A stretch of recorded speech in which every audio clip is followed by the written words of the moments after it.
Morning student, welcome back to the maths online class. Today we will do exercise 3.2. First question we have already done. Now question number second. On comparing the ratio A1 upon A2, B1 upon B2 and C1 upon C2, find out whether the line representing the pair of linear equation intersect at the point or parallel or coincident. ठीक है, at intersect at the point, are parallel और coincident. ठीक है, इसको करने से पहले हम कुछ बेसिक कॉन्सेप्ट करते हैं. ठीक, कौन से concept?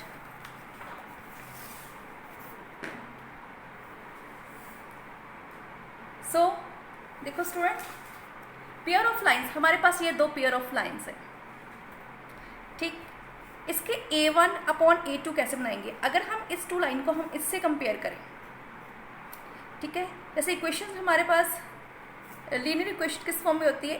A1x linear equation of two variable की जो इक्वेशन होती है ना, वो किस फॉर्म में होती है? A1x plus B1y plus C1 is equal to 0, A2x plus B2y plus C2 is equal to 0.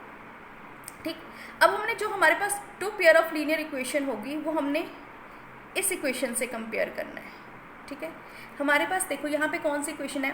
x minus 2y is equal to 0, 3x plus 4y minus 20 is equal to 0. ठीक, यहाँ की फर्स्ट इक्वेशन को हमने इससे compare किया तो a1 की value हमारे पास यहाँ पे क्या आ गई? 1. ठीक है, a1 की वैल्यू 1 आ गई और यहाँ पे क्या था? प्लस b1, यानी कि b1 की वैल्यू हमारे पास क्या आ गई? -2. और नीचे A1 की वैल्यू हमारे पास क्या आ गई? 3 एंड A2 की वैल्यू हमारे पास क्या आ गई? 3 एंड B2 की वैल्यू हमारे पास क्या आ गई? 4. ठीक, यहाँ पे हमने क्या लिखनी है? कौन सी रेशियो लिखनी है? A1 अपॉन A2 लिखना है. A1 यहाँ पे क्या था? इसका कोफिशिएंट क्या था? x का कोफिशिएंट 1, तो 1 आ गया. अपॉन नीचे A2 हमारे पास क्या था? 3, तो हमने 3 लिख दिया. नेक्स्ट B1 अपॉन B2, उसके लिख दिया हमने. यहाँ पे क्या था? B1 -2, नीचे क्या था? 4 लिख दिया. नेक्स्ट C1 अपॉन C1 यहाँ पे प्लस C1 होता है. ठीक है, यहाँ पे है ना प्लस C1, तो यानी यहाँ प्लस पे C1 है ही नहीं, तो क्या वैल्यू होगी? 0. नीचे हमारे पास क्या है? -20, कॉन्स्टेंट -20 लिख दिया. ठीक है, इस तरह हमारे पास ये A1 अपॉन A2 की वैल्यू आ गई, B1 अपॉन B2 की वैल्यू आ गई, C1 अपॉन C2 की वैल्यू आ गई. अब देखो यहाँ पे अब हमने कंपेयर करना है रेशियो को. हमने कंपेयर किया, फर्स्ट कंपेयर किया A1 अपॉन A2. देखो A1 अपॉन A2 की वैल्यू B1 अपॉन B2 के इक्वल नहीं है. ये 1/3 है, ये -1/4 है, ये आपस में इक्वल नहीं है. इनकी A1 upon A2 not equal to B1 upon B2. अगर ये इक्वल नहीं है तो इस ग्राफिकली रिप्रेजेंटेशन क्या होगी कि ये लाइन कौन सी होंगी? Intersecting line. अगर A1 upon A2 not equal to B1 upon B2 है तो दोनों जो उनका ग्राफ बनेगा, दोनों का लीनियर ग्राफ बनेगा, वो कौन सी लाइन बनेगा? इंटरसेक्टिंग लाइन्स बनेगा. वो इंटरसेक्टिंग यानी कि दोनों लाइन है आपस में क्या करेंगी? इंटरसेक्ट करेंगी. ठीक है, यानी कि और इसका अलजेब्रिक इंटरप्रिटेशन क्या होगा? एग्जैक्टली वन सोल्यूशन, उसका सिर्फ एक ही सोल्यूशन निकलेगा. ठीक, या यूनिक सोल्यूशन निकलेगा. अगर हमारे पास ये वाली कंडीशन आती है तो इसका मतलब क्या है कि जो दोनों लाइंस होंगी वो क्या होंगी? आपस में इंटरसेक्ट करेंगी और उनका क्या होगा? एग्जैक्टली वन सोल्यूशन होगा. सेम वे अगर वो दोनों लाइंस, दो हमारे पास तो लीनियर इक्वेशंस है. ठीक है, अगर वो दोनों लीनियर इक्वेशन में हम A1 upon A2, B1 upon B2, C1 upon C2 निकालते हैं. देखो A1 अपॉन A2 2/4, अगर इसकी कटिंग करते हैं तो क्या आता है? 1/2. 3 इसकी कटिंग करके भी हमारे पास क्या आता है? 1/2. नेक्स्ट हमने C1 अपॉन C2 इसकी कटिंग करके भी क्या आ गया हमारे पास? 1/2. तीनों में एक 1/2, 1/2, 1/2, यानी कि A1 अपॉन A2 किसके इक्वल आ गया? B1 अपॉन B2 के. ये किसके इक्वल हो गया? C1 अपॉन C2 के. यानी कि कंडीशन हमारे पास क्या आ गई? A1 upon A2 is equal to B1 upon B2 is equal to C1 upon C2. अगर ये वाली कंडीशन हमारे पास आती है तो ये दोनों लाइन्स क्या होंगी? कोइंसिडेंट लाइन होंगी. ठीक है, और इसका अलजेब्रिक इंटरप्रिटेशन क्या होगा? Infinite many solutions. इनके कितने सारे सोल्यूशंस होंगे इन लाइन के. और ये क्या होंगे, कोइंसिडेंस लाइन होंगे और इसके इनफाइनाइट मैनी सॉल्यूशंस होंगे। ठीक, सेम अगर उस तरह के दो लीनियर इक्वेशंस में अगर हमारे पास क्या कंडीशन बनती है, फर्स्ट A1 A2 अगर इसको कंपेयर करते हैं हम इससे, तो हमारे पास A1 अपॉन A2 1/2 आता है, B1 अपॉन B2 भी क्या आता है, इसको कटिंग की तो क्या आ गया 1/2, बट C1 अपॉन C2 1/3 आ रहा है, यानी कि A1 upon A2 is equal to B1 upon B2 but not equal to C1 upon C2। ये दोनों तो इक्वल आ रहे हैं but C1 upon C2 equal नहीं आ रहा। अगर इस तरह की कंडीशन होती है, वो लाइन्स क्या होती हैं, पैरेलल लाइन्स होती हैं। ठीक, अगर इस प्रकार का कोई सोल्यूशन है तो उनका जो ग्राफ बनता है ना वो पैरेलल लाइंस बनता है, जैसे रेलवे लाइंस होती है ना वो पैरेलल होती हैं, सेम यानी कि उसका ग्राफ भी पैरेलल लाइंस बनता है, वो कहीं पे मीट नहीं करता। और उसका जो अलजेब्रिकली इंटरप्रिटेशन क्या होगा, न्यू सोल्यूशन, क्योंकि उसका कोई वो आपस में पैरेलल लाइंस है, कहीं पे भी इंटरसेक्ट नहीं करेंगी, कहीं पे भी नहीं मिलेंगी, डेट मीन्स उसका कोई सोल्यूशन ही नहीं निकलेगा। तो वहाँ पे जो अलजेब्रिकली इंटरप्रिटेशन आएगी वो हमारे पास क्या आएगी, नो सोल्यूशन। वो दोनों लाइन ग्राफिकली क्या होंगी, पैरेलल होंगी। ठीक है, अब एक चीज़ और, अब देखो हमें एक और कंडीशन है कि अगर लाइन आपस में इंटरसेक्ट कर रही हैं तो वो सॉल्यूशंस क्या होगा, कोइंसिडेंट पेयर ऑफ इक्वेशन होगी। ठीक है, वो हमारे पास क्या होगी, कंसिस्टेंट पेयर ऑफ इक्वेशन। अगर उसका सॉल्यूशन इंटरसेक्टिंग लाइन आ रहा है या यूनिक सॉल्यूशन आ रहा है तो वो क्या होगा, कंसिस्टेंट पेयर ऑफ इक्वेशंस होंगी। अगर उसका सॉल्यूशन हमारे पास क्या आ रहा है, पैरेलल लाइन आ रहा है या नो सॉल्यूशन आ रहा है, तो वो कौन सी होंगी, इनकंसिस्टेंट पेयर ऑफ इक्वेशन। ठीक है, अगर हमारे पास यूनिक सॉल्यूशन आ रहा है तो वो क्या होंगी, कंसिस्टेंट पेयर ऑफ इक्वेशन। अगर हमारे पास सॉल्यूशन क्या आ रहा है, पैरेलल लाइंस आ रहा है या नो सॉल्यूशन आ रहा है, तो दैट मीन्स वो कौन सी इक्वेशन होंगी, इनकंसिस्टेंट पेयर ऑफ इक्वेशंस होंगी। अगर हमारे पास सोल्यूशन इनफाइनाइट सोल्यूशन आ रहा है, इनफाइनाइट मैनी सोल्यूशन आ रहा है, ठीक है, अगर इक्वेशंस क्या है, इनफाइनाइट मैनी सोल्यूशंस है, तो वो लाइन क्या होंगी, कंसिस्टेंट होंगी। यानी कि वो कौन सा सोल्यूशन होगा, कंसिस्टेंट पेयर ऑफ इक्वेशन होगा।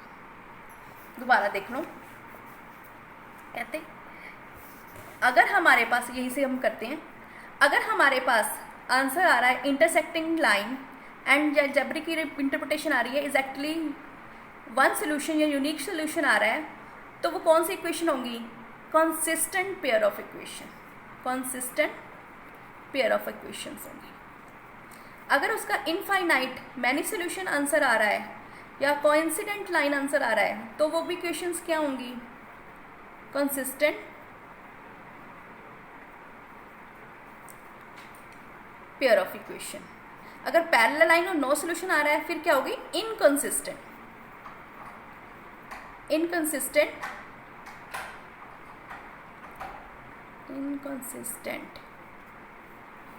पेयर ऑफ इक्वेशंस होंगी। ठीक है, यानी कि ये ग्राफिकली हमारे पास आता है सोल्यूशन, ये अलजेब्रिकली हमारे पास सोल्यूशंस आता है। ये टेबल आपने फिर नोटबुक पे भी नोट करना है। ठीक, नेक्स्ट अब हम करते हैं एक्सरसाइज के सम। नाउ सेकंड सम का फर्स्ट पार्ट क्या है, 5x minus 4y plus 8 is equal to 0, 7x plus 6y minus 9 is equal to 0। ये हमारे पास टू लीनियर इक्वेशंस हैं। ठीक है, हमने क्या करना है, इसको कंपेयर कर देना। किससे कंपेयर करना है, a1x plus b1y plus c1, a2x plus b2y plus c2 is equal to 0। ठीक है, अब हमने इसको इससे कंपेयर करना है। a1 की जगह पे हमारे पास क्या है, 5, b1 की जगह पे हमारे पास क्या है, -4, c1 की जगह पे हमारे पास क्या है, 8, a2 की जगह पे क्या है, 7, b2 की जगह पे क्या है, 6, c2 की जगह पे क्या है, -9। देखो ये तो ऑलरेडी हमारे पास इधर ही था। कभी कभी ना ये जो कांस्टेंट टर्म है इस साइड पे भी होती है, हमने पहले उसको इस साइड पे लेके आना है। कौन सी साइड पे, लेफ्ट साइड पे लेके आना है। ठीक, अब देखो a1 अपॉन a2 निकाल लिया हमने। a1 अपॉन a2 निकाला, क्या वैल्यू आ गई इसकी, 5/7। b1 अपॉन b2 की वैल्यू क्या आ गई, -4/6। c1 अपॉन c2 की वैल्यू क्या आ गई, 8/-9। अब कंपेयर करते हैं, देखते हैं कि कौन सी कंडीशन वेरीफाई करते हैं। देखो a1 upon a2 b1 upon b2 के इक्वल, पहले दोनों को कंपेयर करेंगे ना, फिर c पे जाएंगे, पहले इन दोनों को कंपेयर करना हमने। A1/A2 5/7, B1/2 -4/6। कटिंग करके भी ये दोनों इक्वल नहीं होते, that means A1/A2 is not equal to B1/B2। That कैसे? क्योंकि 5/7 नॉट बी इक्वल टू -4/6। अगर फर्स्ट कंडीशन आ गई यानी कि A1/A2 not equal to B1/B2 है, तो ये कौन सा सोल्यूशन बनता है? हमने अभी किया था ना, कौन सा सोल्यूशन है ये? इंटरसेक्टिंग लाइन होगी और एग्जैक्टली वन सोल्यूशन होगा।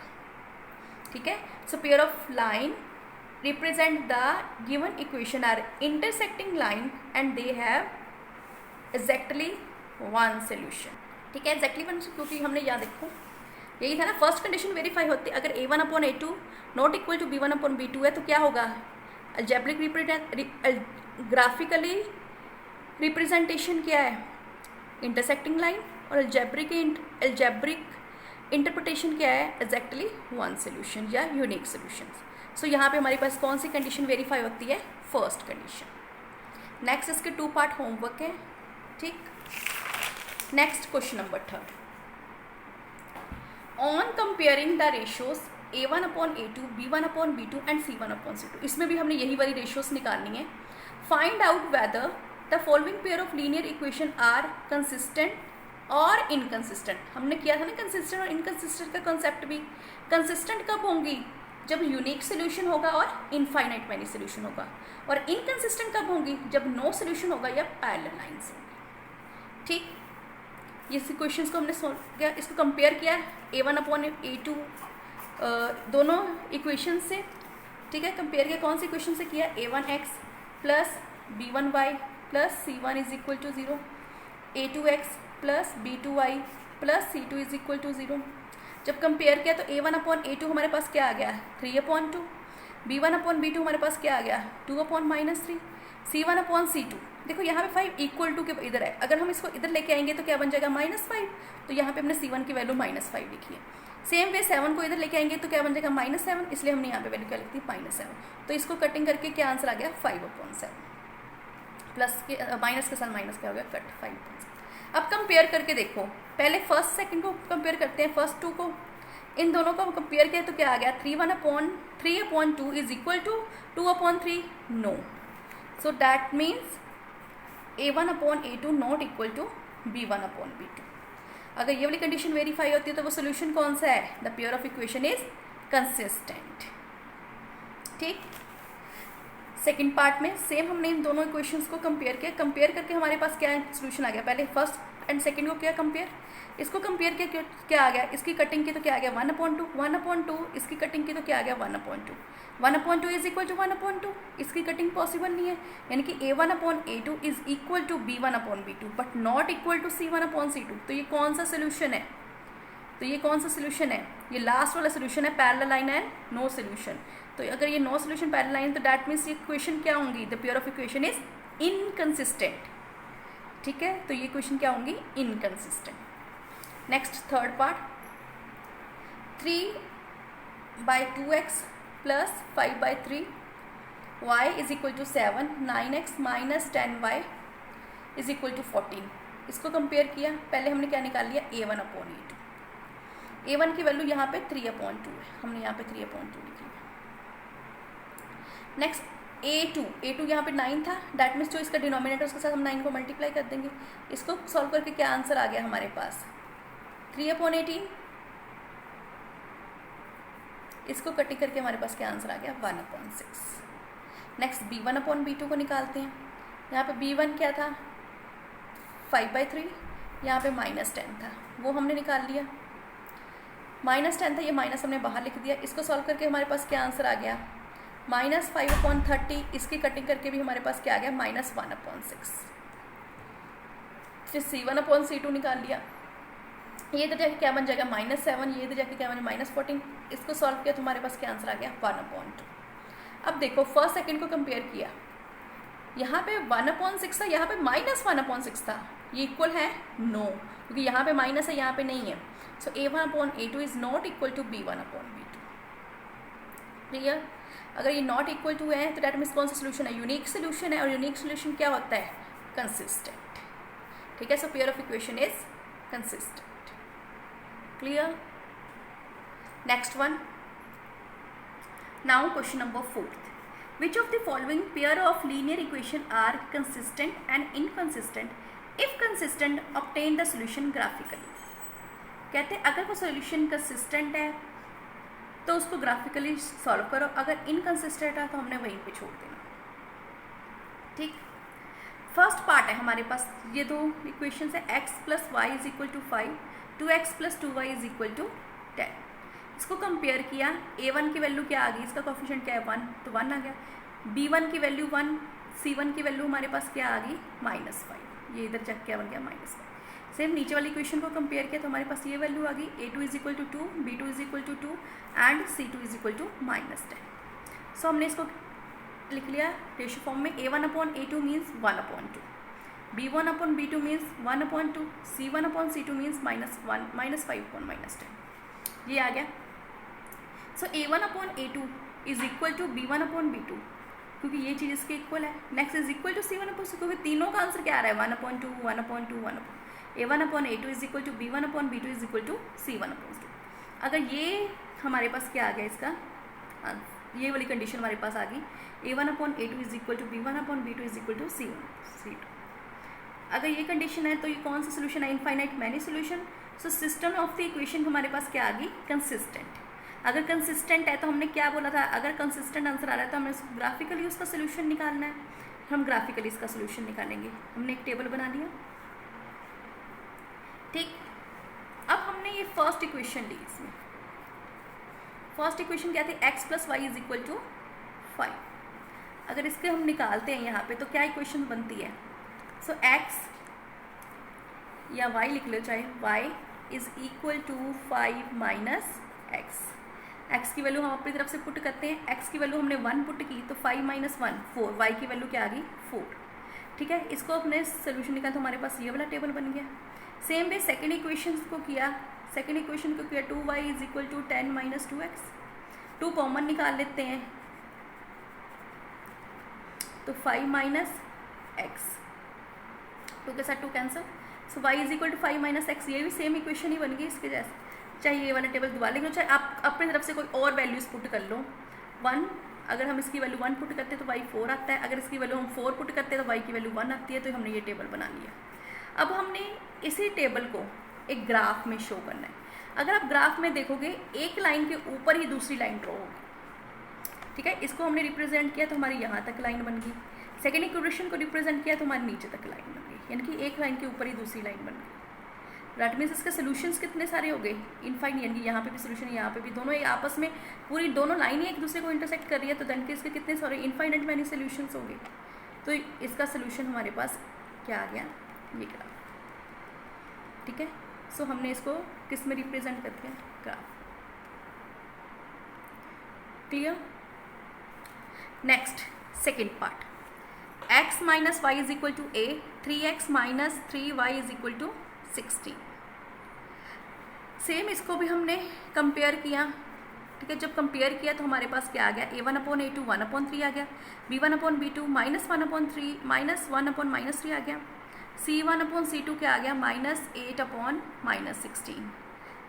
यहाँ पे देखो इसको 1/3 ऑलरेडी दिया, माइनस के साथ माइनस कैंसिल, ये भी 1/3 आ गया, ये भी माइनस के साथ माइनस कैंसिल, लेकिन कटिंग करके हमारे पास आंसर क्या आ गया 1/2। इसका सोल्यूशन हमारे पास क्या आ गया, a1/a2 is equal to b1/b2 but not equal to c1/c2। ये कौन सा सोल्यूशन है, ये नो सोल्यूशन है, और पेयर ऑफ इक्वेशन क्या है, इनकंसिस्टेंट है। अगर इनकंसिस्टेंट है तो फिर तो हमने सॉल्व ही नहीं करना, वो यहीं पे स्टॉप हो जाता है। जब उसका सोल्यूशन ही नहीं है कोई, तो यहाँ पे ये क्वेश्चन यहीं पे स्टॉप हो गया।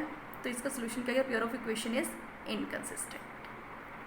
ठीक, now question number 5, half the perimeter of rectangular garden whose length is 4 meter more than its breadth is 36 meter.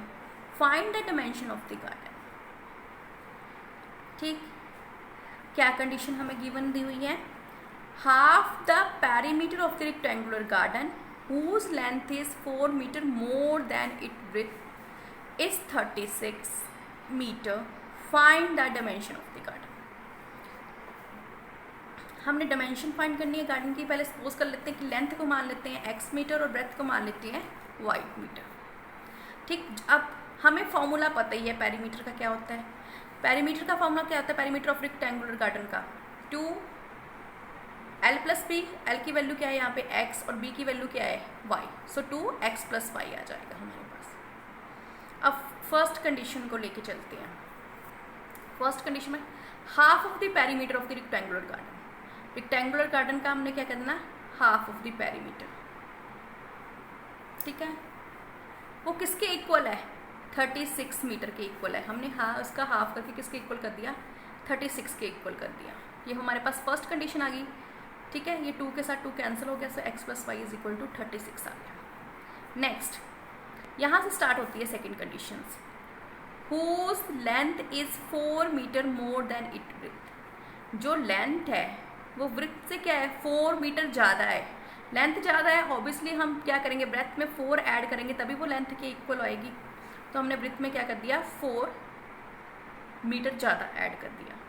हमने इसको ऐड किया तो हमारे पास क्या आ गया, x = y + 4, ये कंडीशन आ गई। अब y इधर जाके क्या हो जाएगा, माइनस, तो x - y = 4, ये हमारे पास क्या आ गई सेकेंड कंडीशन।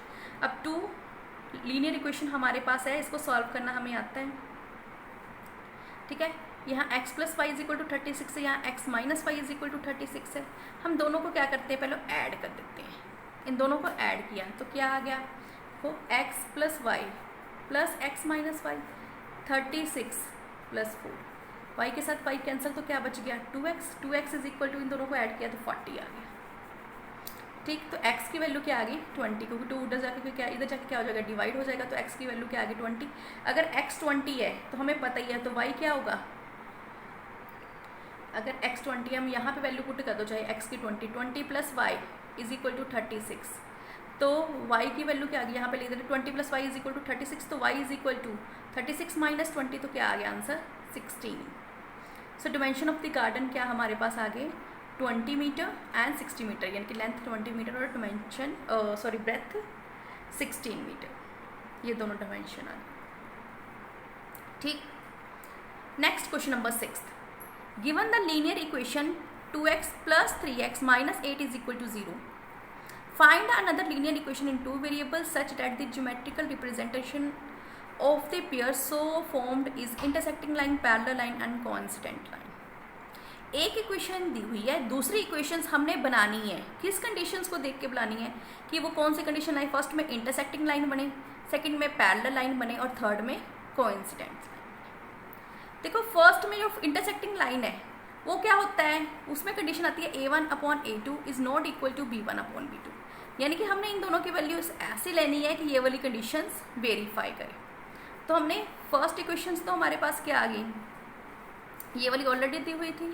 अब सेकंड इक्वेशंस हमने क्या लेनी है, इसमें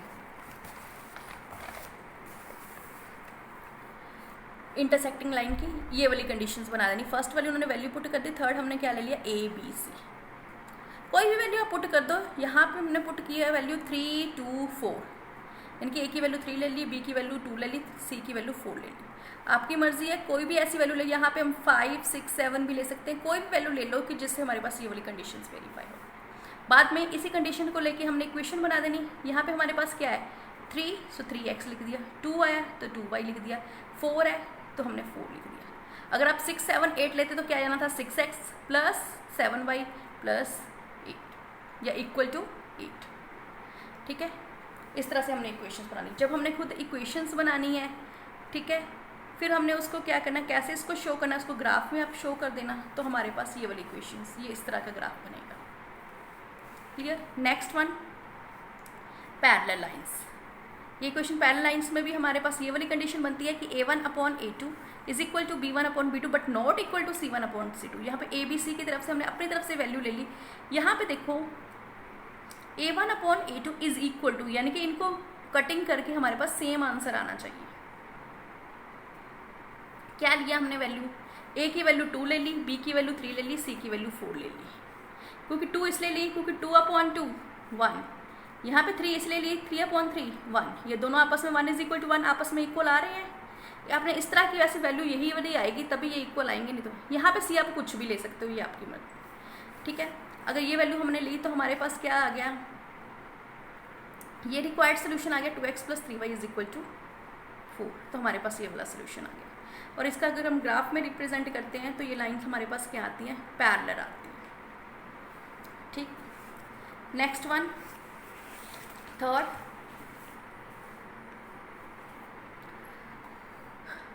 कोइंसिडेंट सोल्यूशन। कोइंसिडेंट सोल्यूशंस में क्या आता है कि A1/A2 is equal to B1/B2 is equal to C1/C2। यहाँ पे A, B, C की वैल्यू अब कुछ भी ले लो कि जिसमें ये तीनों कंडीशन वेरीफाई। इसके ऊपर 2 का 2 ले लो, 3 के ऊपर 3 ले लो, 8 के ऊपर 8 ले लो। ये वाली सेम इक्वेशन दूसरी इक्वेशन भी सेम ले लो, जिससे हमारे पास अपने आप आंसर आ जाएगा। अगर फर्स्ट इक्वेशन 2x + 3y + 8 है तो सेकंड जो रिक्वायर्ड इक्वेशन है वो भी क्या बनेगी, 2x + 3y + 8। एक और कंडीशन है जिससे बन सकती है, इसको हम 2 से मल्टीप्लाई करें 4x, प्लस इसको भी 2 से किया तो क्या आ गया 6y, इसको भी 2 से किया तो क्या आ गया 16। अगर इसको हम इस यहाँ पे अगर ये वाली इक्वेशन में पुट करेंगे तो भी हमारे पास सेम सोल्यूशन ही आएगा, क्योंकि A1/A2 करेंगे, A की जगह पे अगर हम 4/2 करें, इसकी जगह पे 6/3 करें, यहाँ पे 16/8 करें, तो इसकी कटिंग करके क्या आएगा 2, इसकी कटिंग करके भी 2 आएगा, इसकी कटिंग करके भी 2 आएगा। यानी कि हमारे पास ये भी इक्वेशन बन सकती है और ये भी इक्वेशन बन सकती है। ठीक, next 7th question, draw the graph of the equation this and this, determine the coordinates of the vertices of the triangle formed by these lines and the x-axis shaded the triangular region। ठीक, क्या करना, हमने graph draw करना है इस 2 linear equation का। ठीक है, determine the coordinate of the vertices of the triangle, इससे हमारे पास जो ट्रायंगल बनेगी उसके हमने वर्टिसेस फाइंड करने हैं, so coordinate of the vertices find करने हैं। और एंड जो ट्रायंगल है वो किस पे बनानी है, हमने एक्स एक्सिस पे बनानी है और उस ट्रायंगल को शेड करना है। ठीक, सो देखो इन दोनों को हमने इक्वेशन को सॉल्व किया, टेबल बना लिए। फर्स्ट लीनियर इक्वेशन का ये टेबल बन गया, सेकंड लीनियर इक्वेशन का हमारे पास ये वाला टेबल बन गया। दोनों को हमने रिप्रेजेंट कर दिया तो हमारे पास क्या बन गया, ये हमारे पास रिक्वायर्ड ग्राफ बन गया। एक्स एक्सिस पे बना था, ये हमारे पास नीचे एक्स एक्सिस ही है, एक्स एक्सिस के ऊपर ही ट्रायंगल रखना है। ठीक, तो ये जहाँ पे भी ये दोनों ये लाइन इंटरसेक्ट करेंगे, ये उन दोनों क्या हो गए उसके वर्टिसेस हो गए। इसको नाम A दे दिया, इसको नाम B दे दिया, इसको नाम हमने क्या दे दिया C। ये 3 हमारे पास क्या आ गए, उसके वर्टिसेस आ गए। ठीक, तो बाद में हमने इस ट्रायंगल को क्या कर दिया, शेड कर दिया। So required triangle is ABC, हमारे पास ABC ट्रायंगल आ गई, जिसके coordinate of its vertices are क्या है, A की वैल्यू क्या आ गई 2 3, यहाँ पे ये इंटरसेक्ट कर रहे हैं, वहाँ पे वैल्यू क्या है -1 0, एंड C के क्या है 0 एंड 4। क्लियर? ठीक, क्लियर एवरीवन, थैंक यू।